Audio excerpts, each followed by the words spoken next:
हम सभी बाबा के बच्चे, जिनको बाबा ने अखुट खजाने दिए हैं, एक एक जब से बाबा का बना है, अगर खजानों को गिनती करे कितना श्रेष्ठ ज्ञान, कितने गुणों की माला बाबा ने पहनाई है, कितनी शक्तियाँ दी हैं। हम सभी बाबा के बच्चे उन अखुट खजानों से संपन्न महसूस करते हैं। अगर बाबा की मुरलियों पर, बाबा के वरदानों पर कोई अच्छी तरह से मनन और चिंतन करता है, ज्ञान की एक एक बात की गहराई में जाता है, तो उसे महसूस होता है कि बाबा ने कितनी हम सबको एक अमूल्य संपत्ति दी है, और उस अमूल्य संपत्ति के आधार से हम इस जीवन में माला माल मालिक अखुट खजानों के बन गए हैं। अब जो जिसको प्राप्त होता है, जिसके पास जो प्राप्तियां हैं, वो दूसरों को अवश्य दान करता ही है। संगम युग पर बाबा हम सबको अपने समान बनाना चाहते हैं, टाइटल ही देते हैं। जो विशेषताएं और जो गुण बाबा के हैं, उनमें तुम बच्चे मास्टर हो। तो बाबा इस समय दाता बन कर के हम सबके सन्मुख है, लुटा रहा है, खजाने दे रहा है, और अपने बच्चों को कहता है तुम संगम युग पर मेरा एक एक बच्चे मास्टर दाता हो, और मास्टर दाता बन कर के तुम्हें जो कुछ प्राप्त हुआ है उसे दान करो। इस बार जब बाबा डबल विदेशी बच्चों से मिल रहे थे, उस मुरली को आप सब ने पढ़ा होगा, पढ़ा है? जिन्होंने बाबा की 31 अक्टूबर की मुरली पढ़ी है, सुनी है, वहाँ तो उठाओ। अधिकतर सभी ने उस मुरली का अध्ययन किया है, और बाबा ने उसमें विशेष हम सभी को स्नेही के साथ साथ सदा स्नेही बनने के लिए एक मंत्र दिया। क्योंकि स्नेह है, लेकिन बाबा ने कहा कि उसमें परसेंटेज हो जाती है, अंतर पड़ जाता है, और उस अंतर को मिटाने का एक मंत्र है। वो मंत्र है अखंड महादानी बनो। जैसे बाबा सदा दान करता रहता है, वृत्तियों में भी विश्व कल्याण समाया हुआ है, सबका कल्याण हो, ऐसे बाबा कहते मेरा एक एक बच्चा इसमें मास्टर बने, दूसरों को दे। और बाबा ने एक बहुत अच्छे शब्दों में हम सबको प्रेरित किया। क्या आपको आवाज़ सुनाई नहीं देती? कानों में आवाज़ नहीं आता कैसे लोग पुकार रहे हैं, चिल्ला रहे हैं, कृपा करो, दया करो, रहम करो? तो आप बच्चे अभी ये आवाज़ सुनो और विश्व कल्याण की सेवा में समर्पित करो अपने आप को। आप सभी अपने लौकिक कार्य व्यवहार में, गृहस्थ व्यवहार में अधिक समय व्यस्त रहते हैं, लेकिन बाबा के बच्चे जो बच्चे बन गए, भले लौकिक जवाबदारियां किसी के पास कितनी भी हों, फिर भी बाबा कहते हैं वो सब निभाते हुए आप बच्चे विश्व की आत्माओं पर रहम की दृष्टि डालो और उनको कुछ न कुछ आपसे प्राप्ति अवश्य होनी चाहिए, क्योंकि पूरा ही कल्प अनादि आदि स्वरूप में जब आप आत्माएं इस सृष्टि मंच पर अवतरित होती हो, तब देवता का टाइटल उन्हें ही प्राप्त होता है जो सदा देते हैं। देवता माना ही देने वाले। उनकी दृष्टि से, उनके चेहरे से राजा का स्वरूप जो है वो देने का ही है। हर आत्मा को सहयोग प्राप्त हो, कुछ न कुछ प्राप्ति हो, इसलिए उन्हें देवता कहा गया है। फिर जब द्वापर युग से हम सभी पूज्य स्वरूप में होंगे, भल जड़ चित्रों की पूजा होगी, वो जड़ मूर्तियाँ भी कुछ न कुछ देंगी सबको। भक्त आत्माएं, भिखारी आत्माएं उनके आगे जाएंगी, कुछ पल के लिए शक्ति, शांति, कुछ न कुछ प्राप्ति करने की इच्छा लेकर के। तो बाबा कहते वो भी आप ही हो। द्वापर और कलयुग में इष्ट देव के रूप में अपने भक्तों की मनोकामनाएं पूरी करने वाली आप श्रेष्ठ आत्माएं हो। पूरा ही कल्प आपने सबको दिया है। सिर्फ संगम युग पर बाबा से लेकर के इतना संपन्न और संपूर्ण बन जाते हो, जो सारा कल्प आप दूसरों को दान करते हो। तो आप हम सभी अपने खजानों को चेक करें। बाबा हम सबको एक बहुत सुंदर टाइटल देता है, तुम मेरे बच्चे रिचेस्ट इन द वर्ल्ड हो। भले स्थूल में कोई प्राप्ति, कोई भी धन संपत्ति न भी हो, लेकिन जब से हम बाबा के बच्चे बने हैं, अविनाशी संपत्ति से संपत्तिवान हैं। ज्ञान धन इतना श्रेष्ठ धन है, जिस धन के पीछे अन्य सभी प्राप्तियां अपने आप होती हैं। संतुष्टता रूपी गुण का इतना श्रेष्ठ धन है, जिस धन के आधार से हम सभी अपने आप को प्राप्ति संपन्न अनुभव करते हैं। संतुष्टता जिसके पास है, वो संतोषी माँ बन कर के अनेक आत्माओं की मनोकामनाएं पूरी करती है। तो संगम युग पर जिसके पास पवित्रता का सबसे श्रेष्ठ धन है, चरित्र का धन है, वो सबसे श्रेष्ठ संपत्तिवान है। और बाबा ने अपने बच्चों को एक एक को जन्म लेते ही ये वरदान दे दिया, तुम मेरे बच्चे पवित्र और योगी हो। पवित्रता का अखुट खजाना आपके पास है। इस पवित्रता के खजाने से जो आत्माएं संपन्न हैं, वो आधा कल्प डबल क्राउन के अधिकारी बन जाती हैं। उनके ऊपर रतन जड़ित ताज भी आ जाता है और लाइट का ताज भी रहता है। इतनी अधिक संपत्ति उन्हें प्राप्त हो जाती है, जो संगम युग पर पवित्रता रूपी गुण को अपने जीवन में उतार लेते हैं, संतुष्टता के गुण को अपने जीवन में उतार लेते हैं। तो सभी गुणों से संपन्न संगम युगी हम सभी बाबा के बच्चे ब्राह्मण आत्माएं हैं।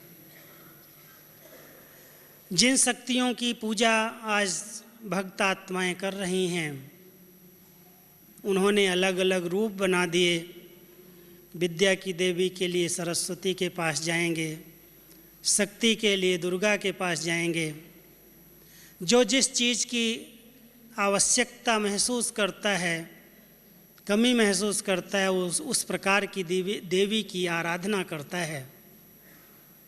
लेकिन बाबा कहता है कि तुम मेरे बच्चे देवी और देवताएं बनने वाली आत्माएं सर्व शक्तियों से संपन्न हो। एक शक्ति नहीं है, हर शक्ति से तुम्हें मैंने संपन्न बनाया है।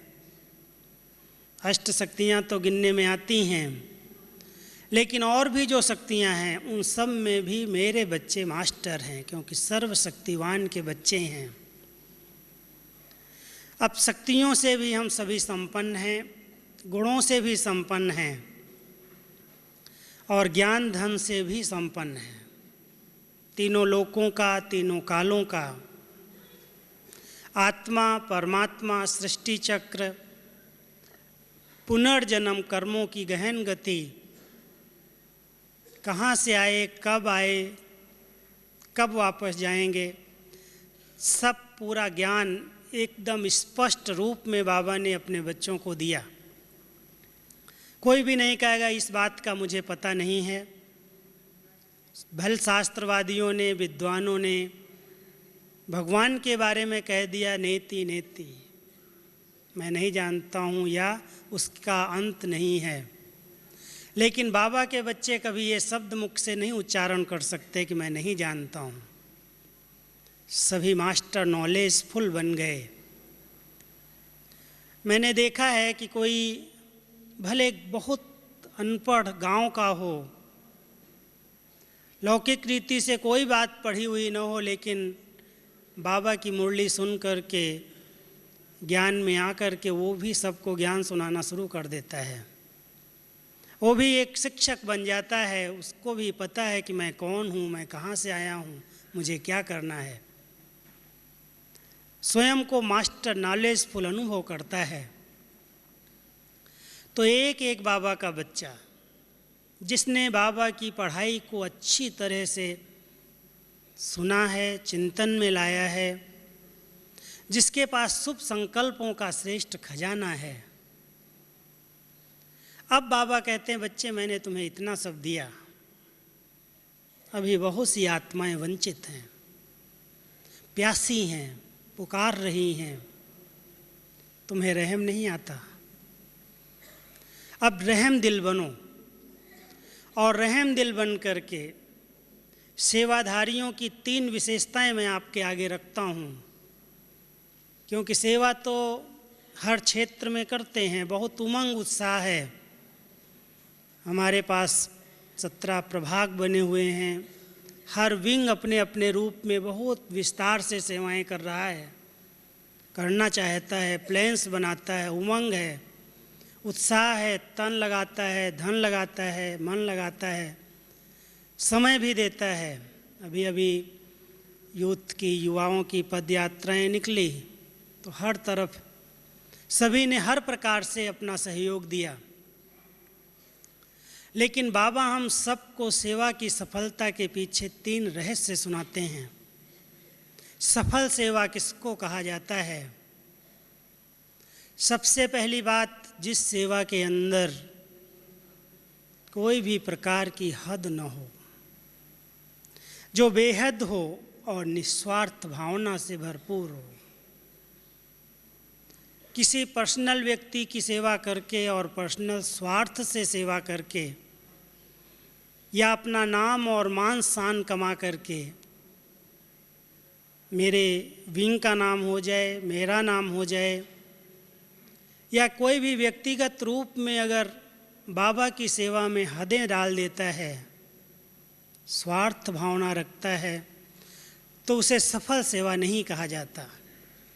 बाबा बहुत इसका विस्तार बताते हैं, समय प्रसमय हम सबको इशारा देते हैं कि बच्चे सेवाएं बेहद की हैं, कोई भी लिमिटेशन नहीं है, हद नहीं है। निस्वार्थ भाव से, सच्चे दिल से, बड़े दिल से, जो जितना बड़े दिल से करता है सब कुछ उसके पास अपने आप आ जाता है। भंडारा भी भरपूर, भंडारी भी भरपूर। अभी अभी दादी जानकी को बाबा ने यही कहा कि बहुत बड़े प्रोग्राम जो करते हैं उसमें खर्चे तो होते हैं, लेकिन खर्चा होते हुए भी अगर बड़ी दिल है, बड़े दिल से करते हैं तो जितना करते हैं उससे और अधिक जमा हो जाता, आ जाता है। तो बड़ी दिल, सच्ची दिल और निस्वार्थ भावना एक बहुत बड़ी सेवा की सफलता का आधार है। दूसरी बात है सेवाधारी के अंदर दया भाव जरूरी है। एक अंदर से रहम आए, क्योंकि आत्माएं निराश हैं, उदास हैं, इच्छुक हैं। और इच्छुक आत्माओं को अगर हम नहीं दें, पहले तो परखना है, ऐसे नहीं सबको ही दे देना है।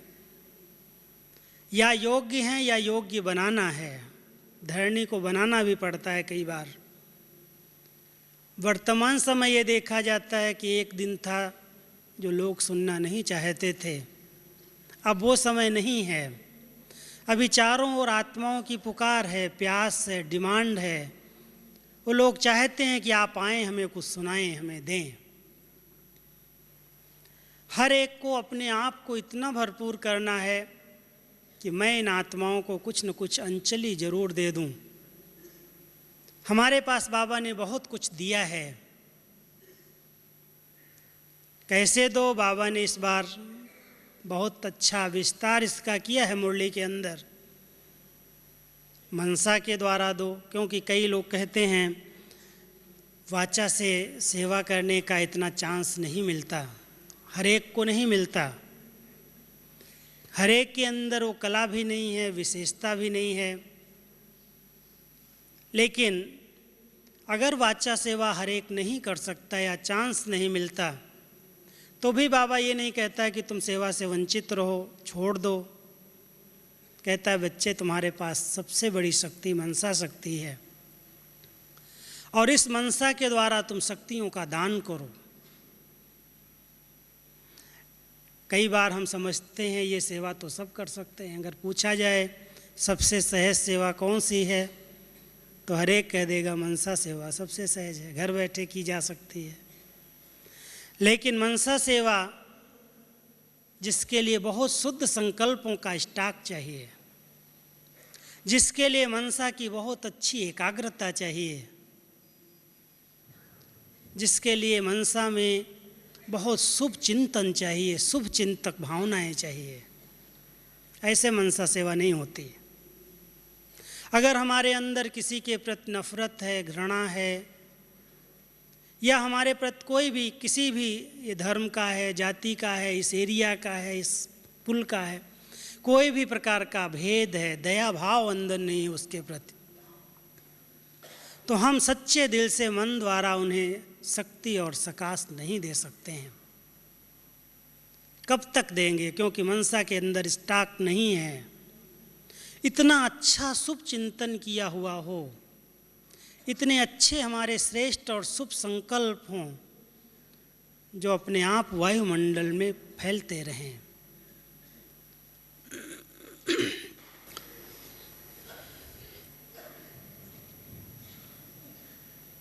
मनसा सेवा या मनसा द्वारा शक्तियों का दान देने के लिए मन कैसे शक्तिशाली हो, मन के संकल्प कैसे एकाग्र हों, जिससे अपने आप अच्छे वाइब्रेशन क्रिएट हों।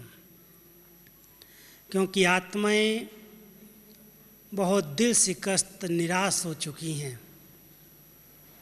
कई बार बाबा अपनी मुरलियों में कहते हैं, बच्चे सवेरे सवेरे उठ करके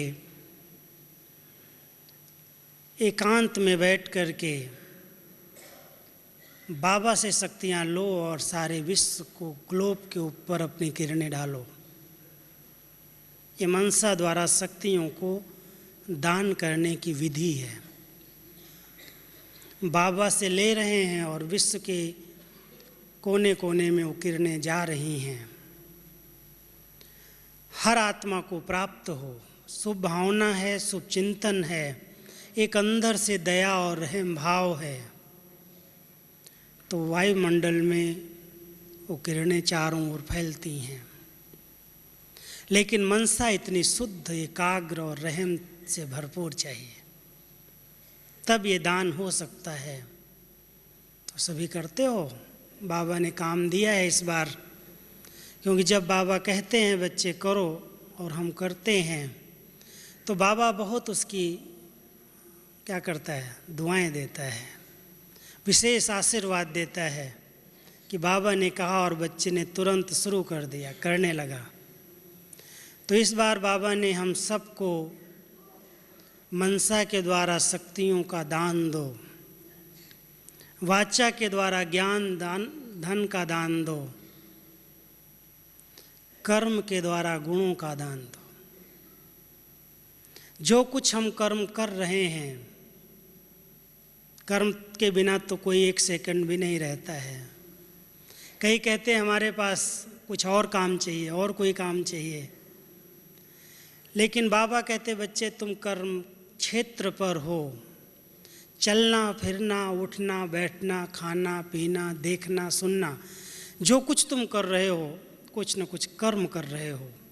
सुन भी रहे हो तो ये कर्म चल रहा है, सुना रहे हो तो भी कर्म चल रहा है, सो रहे हो तो भी कर्म कर रहे हो। वो कर्म कर्म योगी बन करके करो, वो कर्म कमल फूल समान बन करके करो, लिप्त नहीं हो जाओ, न्यारे और प्यारेपन से करो। अगर निर्लिप्त भाव से कमल पुष्प के समान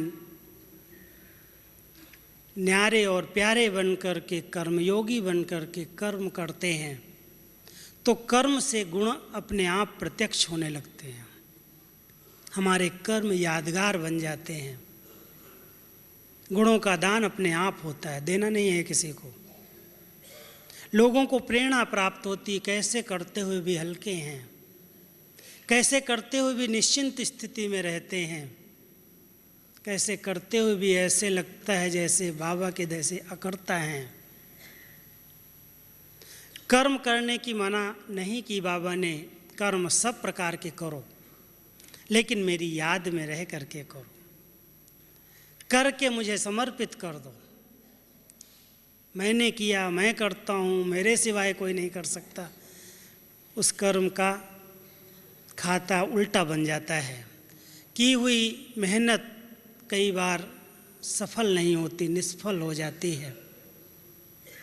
इसलिए जो मेहनत कर रहे हो, अगर बाबा की याद में कर रहे हो, जो कर्म कर रहे हो अगर उसमें बाबा की याद समाई हुई है, अगर अच्छी वृत्तियों से, अच्छी भावना से, सच्चाई के साथ कर रहे हो, जो बाबा ने कहा हड्डी करो, आज का मुरली के अंदर हड्डी दिल से जिगरी प्यार से सेवा करो, तो उसका बहुत पुण्य मिल जाएगा।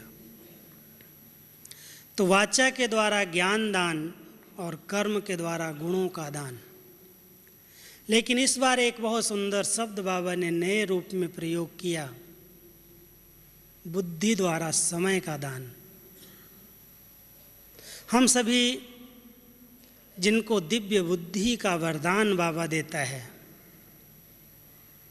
जिस बुद्धि के अंदर किसी के दुर्गुण नोट नहीं है, किचड़ा नहीं भरा हुआ है, बहुत स्वच्छ और निर्मल बुद्धि बन गई है, पवित्रता दिव्यता से स्वच्छ है,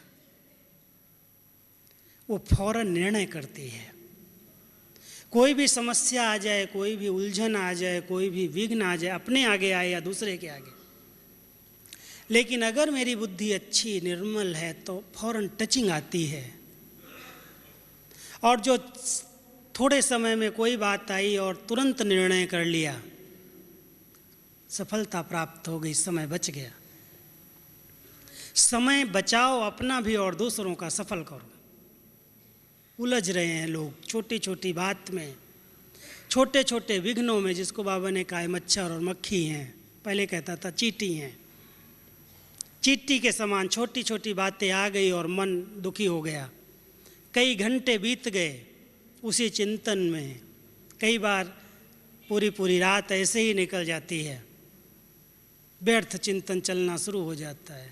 कोई सेलिब्रेशन नहीं मिली, कोई ने कोई बात कह दी, कोई अपमान कर दिया, कुछ नुकसान हो गया, कुछ गुम हो गया, कुछ कोई प्राप्ति नहीं हुई, आत्मा की खुशी गुम हो गई, व्यर्थ चिंतन शुरू हो गया।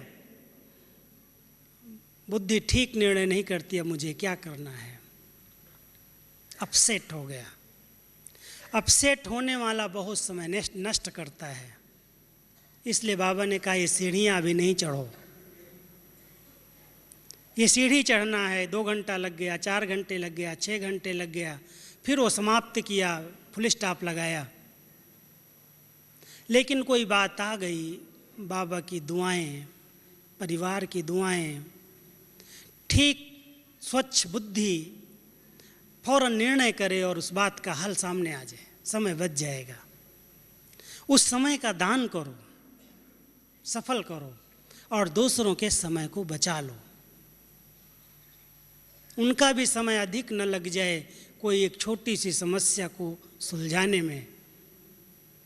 अगर हमारी बुद्धि की लाइन क्लियर है, साफ है, हमें ठीक टचिंग आती है, हमारे सामने कोई ऐसी आत्मा आ जाए जो उलझी हुई हो, मूंझी हुई हो, वो हमारे संपर्क से ही प्रेरणा प्राप्त कर ले या गाइडेंस लेकर के, कोई न कोई राय लेकर के उसको हल मिल जाए, ठीक हल मिल जाए। ऐसे नहीं हम भी मुझा दें उसको। ऐसी बुद्धि की स्वच्छता समय को सफल कराती है। तो बाबा ने बहुत अच्छा कहा कि बच्चे बुद्धि द्वारा समय को सफल करो, संबंध संपर्क द्वारा आत्माओं को खुशी का दान दो। जो संपर्क में आए, संबंध में आए तो बाबा से संबंध जुट जाए, मेरे से नहीं। क्योंकि अगर मेरा सच्चा संबंध एक बाबा से है, हमारे संबंध संपर्क में जो भी आत्मा आएगी उसका कनेक्शन, उसका संबंध बाबा से जुटाएंगे, अपने से नहीं। कई आत्माएं अपने में फंसा लेती, अपने तक सीमित रखती हैं, बाबा तक, बड़ों तक नहीं पहुंचने देती। बाबा कहता ये भी दान नहीं है। बीच में जैसे दुनिया के अंदर रिश्वत लेने वाले होते हैं, दाता ने दिया और हमने उसको कन्वर्ट किया, दूसरों को दिया अपनी तरफ से, बाबा का दिया हुआ, और उसको अपने में फंसा लिया, तो ये भी बाबा से उसे वंचित कर दिया। इसलिए संबंध संपर्क में जो आत्माएं आएं, उनका संबंध बाबा से जुट जाए, वो बाबा के हो जाएं, बाबा के बन जाएं, बाबा पर समर्पित हो जाएं। संपर्क में आए तो हमारी खुशी, हमारी प्राप्ति, हमारी संतुष्टता से वो आत्माएं अपने आप को खुशनुमा महसूस करें। बाबा हम बच्चों पर बहुत बड़ी जवाबदारियां देता है। ऐसे नहीं हमारे पास कोई सेवा नहीं है, मैं क्या करूं। कोई सेंटर्स ऐसे हैं जहाँ की कुछ बातें सुनने को मिलती हैं कि सेंटर पर कोई सेवा ही नहीं है, क्या करें। अब स्थूल रूप में कई तो इतना बिजी हैं, प्रदर्शनी करेंगे, प्रोजेक्ट अलग करेंगे, ये करेंगे, वो करेंगे, एक गीता पाठशाला, दूसरी गीता पाठशाला, खूब बिजी कर देते। कोई तो सेवाओं में इतना बिजी हैं जो उनके पास सोन्नति के लिए समय नहीं है, और कोई के पास सेवाएं कम हैं तो बोर होते हैं, क्या करूं, नींद नहीं आती है, महसूस होता है तो एक खाना बनाना, मुरली सुना देना, क्या यही सेवा, यही जीवन है। कुछ ऐसे स्थान हैं, लेकिन अगर उस संगठन के अंदर हर आत्मा बाबा की बताई हुई ये भिन्न भिन्न स्वरूपों से सेवा करना सीख जाए, अपने आप को फुल बिजी कर सकता है। क्योंकि बहुत अधिक बाबा का ज्ञान का खजाना हम सबके पास है। अगर आपके पास समय मिलता है, कम से कम शुभ चिंतन से संपन्न बनने की विधि अपनाओ। वृत्तियों को, संकल्पों को शक्तिशाली बनाने की विधि अपनाओ। और वो विधि क्या है? बाबा का साहित्य, मुरलियाँ, क्लासेस खूब अच्छी तरह से स्टडी करो। इतना अच्छा साहित्य है। मैं कभी कभी जब देखता हूँ, पुस्तकें उठाता हूँ अपने ज्ञान की, एक एक पुस्तक के अंदर इतना विस्तार है ज्ञान का। जगदीश भाई की लिखी हुई किताबें पढ़ो, इतना अच्छा स्पष्टीकरण है। आप इतना बिजी हो जाएंगे, शुद्ध संकल्पों से इतना भरपूर हो जाएंगे, जो वृत्तियां शक्तिशाली बन जाएंगे। और वो वृत्तियां वायुमंडल को प्रभावित करती हैं। एक बहुत बड़ी सेवा का हर एक की जवाबदारी इस समय के अनुसार है। आप सभी महसूस करना इस बात को। कई समझते हैं सिर्फ मुरली सुन कर के आ गए, क्लास में गए, हाजिरी दे दी, बाबा की श्रीमत पालन कर ली, सेवा हो गई। लेकिन सब ब्राह्मणों की एक बहुत बड़ी जवाबदारी है, क्योंकि विश्व का वायुमंडल दिन प्रतिदिन पतित और तमो प्रधान होता जा रहा है।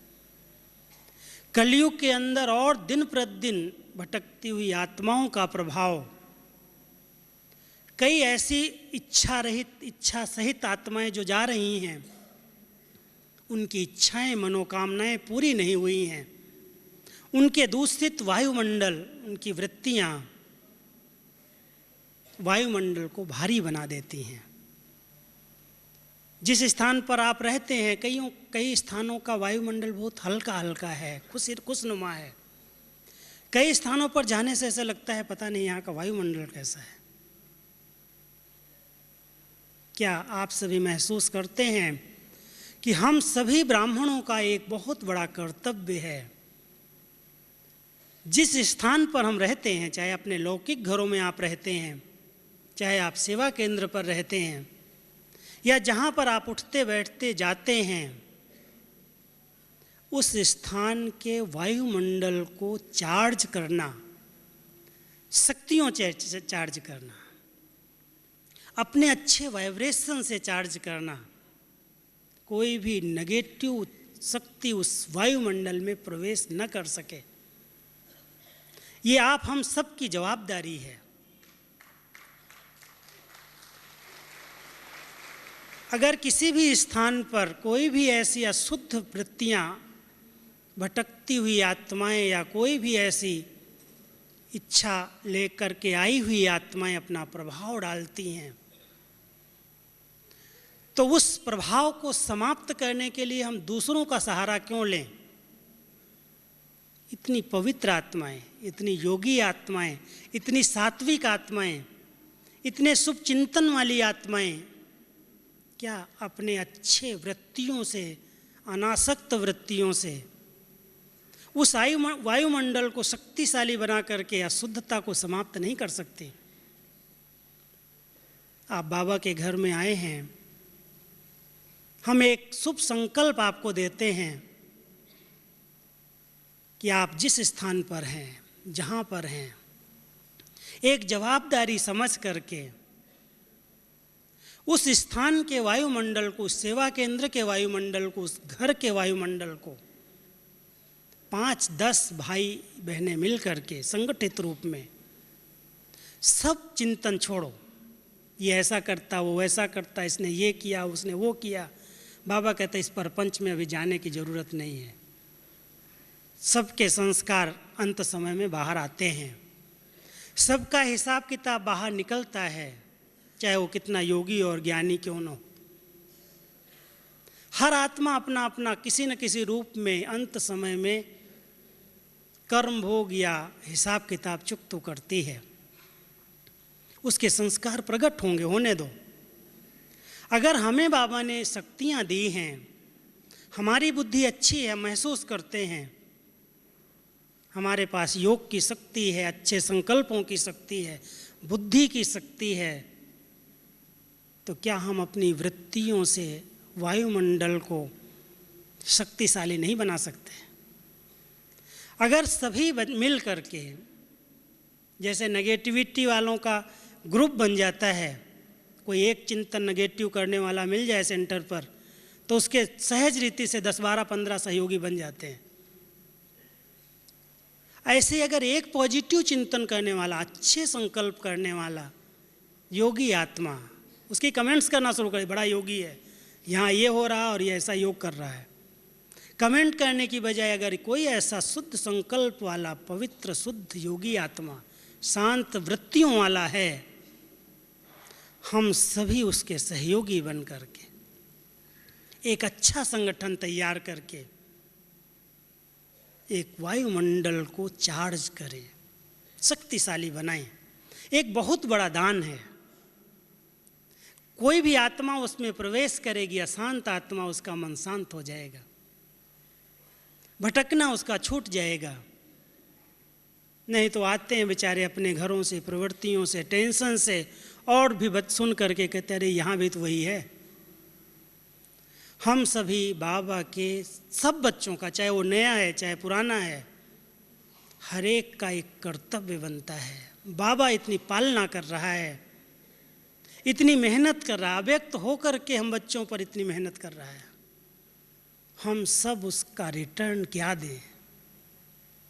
वो यही रिटर्न है कि हम अपनी वृत्तियों को इतना शक्तिशाली बनाएं, इतना शुद्ध, शांत और धैर्यवत बनाएं, इतना प्रेम में बना लें, जो जिस स्थान पर हम हैं वो स्थान एकदम शक्तियों से संपन्न बन जाए। तो ऐसी सेवा वृत्तियों से, अपनी श्रेष्ठ स्मृति से, अपनी एक एक कर्म इंद्रिय से हम कर सकते हैं। नैनों के द्वारा हम किसी भी आत्मा को रूहानियत की अनुभूति करा सकते हैं। बाबा कहता बच्चे, जितना समय तुम अपनी विदेही स्थिति में रहने का अभ्यास करोगे, ये नैन रूहानी दर्पण बन जाएंगे। क्रिमिनल नहीं रहेंगे, बुरी दृष्टि वाले नहीं रहेंगे, किसी को देख लिया मन खराब हो गया, ये दृष्टि, ये नैन आपके शीतल बन जाएंगे, इससे साक्षात्कार होंगे। लेकिन इसके लिए जितना हो सके अपने आत्मिक स्वरूप में रहने का अभ्यास करो। ये जो बार बार बाबा हम बच्चों को मुरली में पढ़ा रहा, आप आत्मा हो, आत्मा हो, आत्मा हो, अनुभव करके तो देखो। बाबा कहता बच्चे, दूसरों को कहने की बजाय खुद अनुभव की गुफा में चले जाओ। अगर खुद अनुभवी मूर्त बन गए तो आपका एक एक बोल दूसरों को अनुभव कराएगा, आपकी दृष्टि से लोगों को अनुभव होने लगेगा। नैनों के द्वारा अपने आप आत्मा का साक्षात्कार होने लगेगा, मैं कैसी हूँ, मैं कौन हूँ। बोल वही निकलेंगे जो सिद्ध होने वाले हैं। लोग सुनना चाहेंगे, ऐसे नहीं बोल रहे हैं जो आया बोल रहे हैं, हमसे सुनना चाहें कि आप क्या बोलना चाहते मेरे लिए, आपके क्या महावाक्य हैं, आपके क्या वरदानी बोल हैं। बाबा हम सबको बोल के ऊपर इतना ध्यान खिंचवाता है बच्चे, कोई भी बोल आपका व्यर्थ नहीं जाना चाहिए। आप बहुत महान आत्माएं हो, श्रेष्ठ आत्मा। ऐसे नहीं जो आया किसके लिए बोल दिया। श्रापित देने वाले, श्राप करने वाले बोल नहीं बोलना। अगर हम सब इस पर ध्यान दें, ये बोल हमारे वरदानी बन जाएंगे। बाबा ने एक मुरली चलाई थी, अगर आपको वाणी को वरदानी बनाना है तो वाणी के द्वारा ज्ञान दान करो। अगर मनसा को वरदानी बनाना, जब चाहो संकल्प करो सिद्ध हो जाए, मनसा का दान करो। दान करने से वरदान मिलेगा, ऐसे नहीं मिलता है। 2, सब कुछ बाबा ने दिया है, क्या कमी रखी है? ले करके देना नहीं है, कोई मुझे दे तो मैं दूं। बाबा कहता हो तो दुनिया वाले करते हैं, चाहना रखते हैं इससे ये प्राप्ति होगी, मैंने भी दिया। लेकिन लेना एक से है।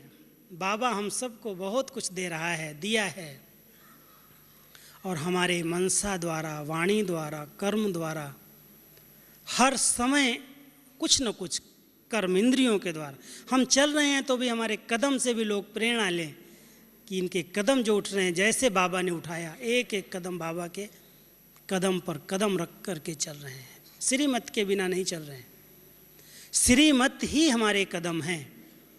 बाबा ने जो कुछ किया है वो सब हम सबको सुना दिया है, भले हमने साकार में देखा या नहीं, लेकिन जो कुछ किया है अव्यक्त रूप में बाबा ने सब वर्णन कर दिया। बच्चे, बाबा ने क्या क्या किया, कौन कौन से कदम रखे, जिसको तुम सिर्फ फॉलो करो। कॉपी करने की मना नहीं है, करो कॉपी। कदम कदम पर कदम रख करके पद्मों की कमाई जमा कर लो, तो एक एक कर्म इंद्रिय से हम सेवा कर सकते हैं, दान कर सकते हैं, बहुत बिजी रह सकते हैं। अगर ये जीवन फ्री है तो बाबा कई बार कहता है फ्री रहना अच्छा नहीं है। अगर मन फ्री है, बुद्धि फ्री है, तो ज़रूर उसके अंदर इधर उधर के ख्याल और ख्वाब आएंगे ही। इधर उधर के विचार आएंगे ही, इसलिए जितना हो सके इसको विजी करो, लेकिन व्यर्थ में नहीं। कुछ न कुछ अच्छे श्रेष्ठ चिंतन में, अच्छी सेवा में, पॉजिटिविटी में।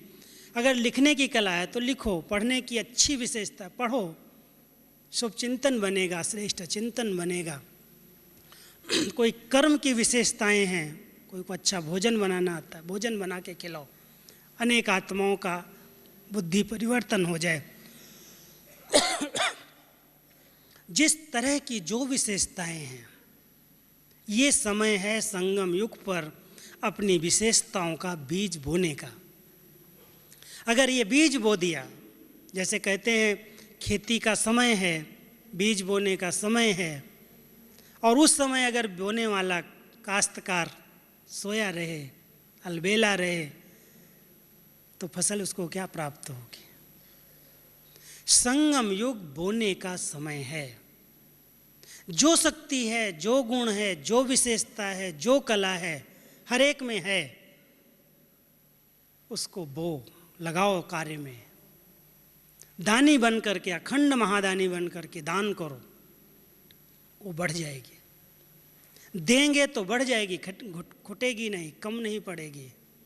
क्यों कि इससे दुआएं प्राप्त होती हैं। जिन आत्माओं को कोई प्राप्ति हो गई, थोड़े समय के लिए भी प्राप्ति हो गई, वो दिल से आपको दुआएं देगा। बाबा ने इस बार कहा है कि बच्चे, दुआएं बहुत मदद करती हैं हर कार्य में, हर क्षेत्र में, हर समस्या को पार करने में।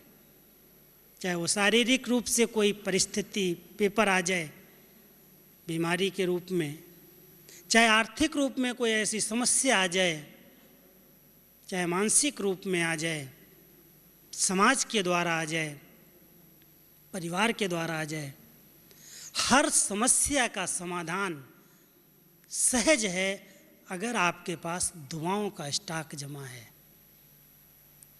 पहले तो बाबा की दुआएं चाहिए। परमात्म दुआएं जिसके पास हैं, कैसे ली? उसकी आज्ञा पर चल करके, हाँ जी करके। बाबा ने कहा है मुझे करना है, कुछ भी हो जाए। बाबा कह रहा है, बच्चों को कह रहा है, मेरे को कह रहा है, दूसरे को नहीं। अगर मैं उसको करता हूँ, बाबा अपने आप दुआएं देता है, गुप्त दुआएं। परिवार में जब हम आत्मा को साथ देते हैं, सहयोग देते हैं, सुख पहुँचाते हैं, उनके प्रति सहयोग की हर समय कल्याण की भावना रखते हैं, समय पर साथ देते हैं, तो उसकी दुआएं मिलती हैं। अलौकिक और लौकिक परिवार की भी दुआएं जरूरी हैं, लेकिन श्रीमत का उल्लंघन करके दुआएं नहीं लेना। इंसान की दुआएं लेने के लिए कई आत्माएं मर्यादा की लकीर को तोड़ देती हैं। बाबा कहता, बच्चे उस मर्यादा की लकीर से बाहर जा कर के कोई दुआओं की इच्छा रखने की ज़रूरत नहीं है। परमात्म दुआएं मिस की और इंसान की दुआएं क्या आपको भला देंगी। इसलिए बाबा ने जो मर्यादा की श्रीमत की रेखा खींच करके दी है, एक बार बाबा ने कहा था, बच्चे सुख देना लेकिन मर्यादा पूर्वक देना।